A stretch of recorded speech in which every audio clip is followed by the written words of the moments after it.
천만 원 드렸네요. 천만 원 받아요. 진짜? 나도 좀 비싼 거 쓰고 싶다. 형 회사 불법 아니야? 프랭 많아요. 근데 신고하면은 사주잖아 이거. 야, 회원이다. 그러려고 못했네. 아직 녹화 안 키셨죠? 안 됐어요. 누가 신고하면은 살 수밖에 없는 상황이 되는 거예요. 그렇게. 노트북 다 던지는 거 아니야? 그래서 노트북 다 준다면서요? 던지라고. 오면 다 술자냐? 아, 좋아.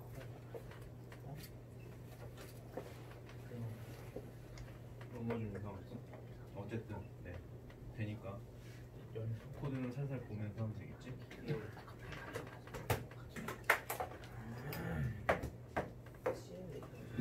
오늘 할 거는 일단 보통 사용 방법은 28335랑 28004랑 레지스터 설정이나 웬만한 건 다 똑같기 때문에 기존의 학교에 있던 코드를 그대로 주파수만 낮춰서 사용하시면 돼요.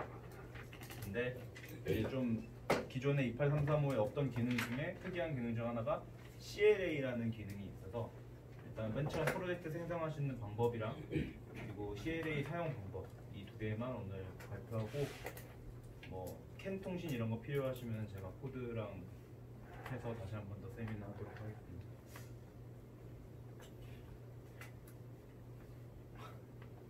힘든데? 벌써 힘들어. 얘는 제가 편집을 못 해와서 겁니다. 업그레이드 버전인 걸로 알고. 일단은 004보다 좋아지. 그 28004고는 일단 CCS 최소 9.0 이상 컴파일러부터 동작을 하고요. 제가 CCS 6.0에서 컴파일 해봤는데 뭐 죽었다 깨어나도 안 되더라고요. 그래서 아마 컴파일 버전이 18 버전 이상 돼야지만 28004고 시리즈 004 시리즈 중에서 28049 시리즈를 사용할 수 있고요. 이건 타겟 컨피규레이션 혹시 모르시는 분 없죠? 2833랑 똑같이 사용하면 되고 JTEC도 SDS 100i 사용해도 그대로 사용할 수 있습니다. 이거는 뭐 프로젝트는 다 생성하는 거 똑같고요.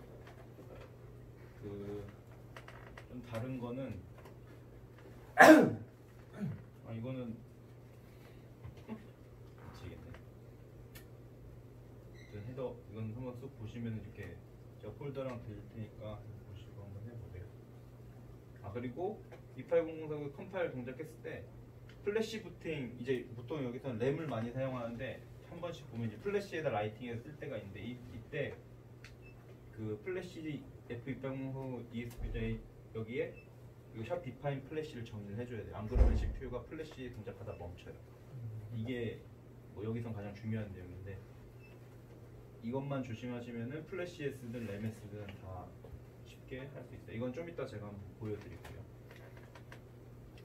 그리고 이제 CLA만 이제 프로젝트는 아마 기존에 하던 방법들이 있어서 그냥 질문해도 되나요? 네 그럼요.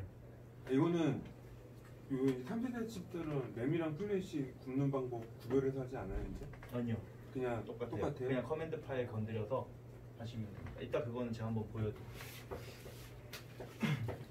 일단 그리고 이제 CLA 기능에 대해서 설명을 할 게 많으니까 그거 하고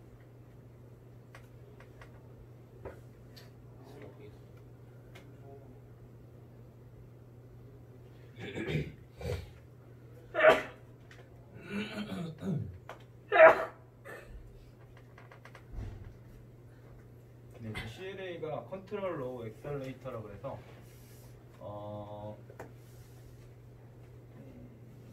그러니까 CPU가 하나 더 있다고 보시면 돼요. 그러니까 듀얼 코어는 아닌데 좀 작은 그러니까 코어가 두 개 들어가면 또 다른 프로그래밍이 필요한데 얘는 아예 개별적인 코어를 갖고 있는 거예요. 그러니까 보통 요새 듀얼 코어라 그러면은 한 코어 내에 이제 아키텍처들을 나눠서 듀얼 코어를 만드는데 얘는 그런 게 아니고 메인 CPU 코어가 따로 있고 CLA라는 기능을 담당하는 코어가 따로 있어요. 그래서 이따 보여드릴 텐데 우리 보통 그 CCS에서 일시정지 누르면은 다 여기 뷰, 그러니까 베리에이블 이거 있는 거 다 멈추잖아요. 근데 지금 좀 이따 보여드릴 거는 우리가 일시정지 룰로도 CLA가 동작하고 있기 때문에 베리에이블이 계속 동작하는 걸 보여드릴 거예요.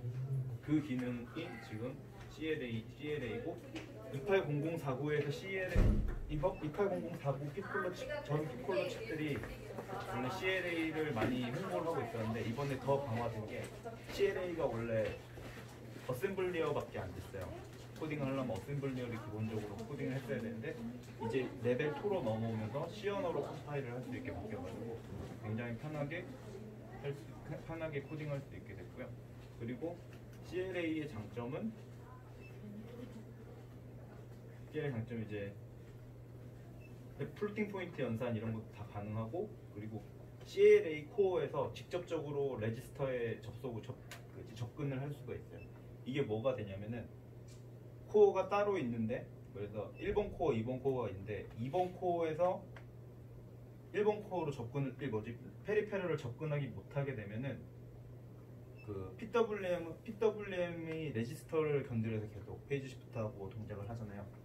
원래는 그게 레벨 1 때는 안 됐어요. CLA 레벨 1 때는 그 레지스터를 접근할 수가 없어가지고 그냥 연산만 됐어요. 계산만. 그래서 이 계산한 거를 다시 메인 CPU로 넘기는 작업을 해주고 막 그래야 됐어요.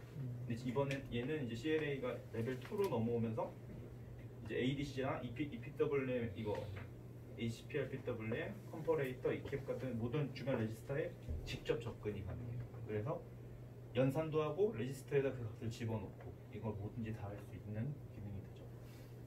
그래서 이렇게 보시면은 현재 이렇게 큰 이게 하나의 28049 칩이라고 보면 ADC 입력을 받아서 내가 만약에 CPU에서 동작시키고 싶으면 이쪽으로 설정해주고 그리고 PWM을 이쪽으로 응답한다. 아니면은 이게 이런 식으로 계속 서로 간의 데이터를 왔다 갔다 할 수 있고 저번에 덕현이도 봐서 알겠지만은 그 얘가 동작했을 때 별도의 램에서 동작할 수 있거든요. 이렇게 설명하면은 되려나? 그 우리 위에다 변수 막 쓰잖아요. 그게 어떻게 보면 전부 다 램에서 동작을 해요. 그래서 근데 이게 램이 중복이 원래는 안 되는데 원래는 램이 따로따로 이제 동작을 했었는데 얘 같은 경우에는 커맨드 파일에서 CLA의 별도 램 영역을 설정해가지고 사용할 수 있기 때문에 이렇게 해서 참 어쨌든 그런 기능입니다. 이해 안 되시는 분 있어요? 제가 부서가 없어가지고. 지금 DSP 전역 변수 같이 쓸 수 있다는 얘기인가요? 네, 근데 그 DSP 전역 변수를 같이 쓸 수 있는데 뭐 그 전에 별도의 작업이 좀 필요하긴 한데요. CMD에서? 네, CMD에서도 그렇고 그 샵 프로그래머라는 그 키워드가 있어요. 그걸 사용하게 되면은 왔다 갔다 전역 변수처럼 사용할 수 있어요. 아 그러면은 CLA 독립 동작하면 네. 동일한 변수를 저 C28X 코어가 억섹스할 수도 있고 그렇죠. CLA도 억섹스할 수 있고. 네. 그러니까 여기 지금 그걸 나타낸 게 요 표시거든요. 그러니까 여기서 쓰던 원래는 코어가 다르면은 접근하는 메모리도 다르기 때문에 원래 CPU에서는 접근하는 메모리 다르기 때문에 원래 이렇게 상호 호환이 좀 힘들어요. 보통. 근데 CLA 같은 경우에는 얘네들이 그런 특수한 걸 지원을 해가지고 이렇게 서로 왔다 갔다 데이터를 왔다 갔다 할 수 있게 되죠. 그러면은 ADC부터가 동일한 거를 CPU랑 CLA랑 같이 가져갈 수 있다는 거예요. 그렇지. 차량성 제한되어 있지만. 그렇지. 그거 이제 ADC 모듈은 제한돼 있지만은 나도 그것까지 안 해봤는데 양쪽에서 쓰는 건 안 해봤는데 CLA에서 쓰는 그 명령어나 CPU에서 메인에서 쓰는 거나 똑같이 쓸 수 있다는 거야. 그러니까 나도 두 개를 동시에 이렇게 써보진 않았는데 뭐 그래서 ADC, CLA 받아서 뭐 CPU 쪽에다 데이터 넘겨서 PWM 쓸 수도 있는 거고 ADC를 CPU에 받아서 CLA에 넘겨서 PWM 쓸 수도 있는 거고 근데 저번에 보니까 그 어디지? 저번에 그 덕현이랑 같이 코드 보니까 에코스 보니까 모든 걸 CLA에서 처리하고 그러니까 뭐지 LPF 그게 디지털 로직 관련된 거는 전부 다 CLA에서 하고 그리고 이제 시퀀스적인 건 CPU에서 다 처리를 했더라고요. 뭐 그거는 분리를 할 수 있는 거야. 그건 이제 자기가 이제 어떻게 설계하느냐에 따라 다른데 엄청난 그 CLA가 아무래도 CPU보다는 연산 속도가 좀 더 느리기 때문에 엄청나게 더 하이 퍼포먼스를 원하는 CPU에서 동작을 시키고 뭐 CLA에서 시퀀스 같은 거 동작을 만들든지 해도 되고 이거는 자기가 설계하는 방향이고 다 다릅니다. 그럼 CLA 사용하기 위해서는 나 좀 이따 한번 보여줄 텐데 커맨드 파일이 일단 필수적으로 공부를 좀 해야 돼요. 혹시 커맨드 파일 건드려 보신 분? 박사님. CK요? 아니 아니야 커맨드 파일이라고 이것도 좀 이따 보여줄게. 저는 커맨드 파일이 있는데